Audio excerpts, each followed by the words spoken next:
Chefe Estado-Maior-General Falintil Força FFDT, Tenente-General Falo Ratelai, ao encontro com o Presidente da República José Ramos Horta, onde atualiza a situação no progresso Força Aéreo.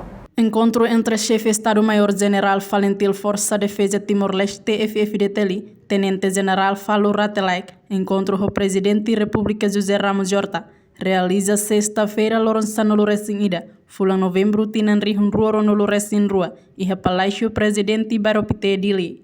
Ba jornalista Sira foi encontro ne, Tenente General Falo Ratelai hateten, Presidente da República foi indicação com a saída Macatu Halo, no dia sobre ordem serane BFO. Com a aérea União, FFDT preparado tur formação aérea e a Estados Unidos da América. Essa atualmente mau relata ao presidente quando vai ser a preparação, formação di Amerika, aparato da família dos amigos, onde tinha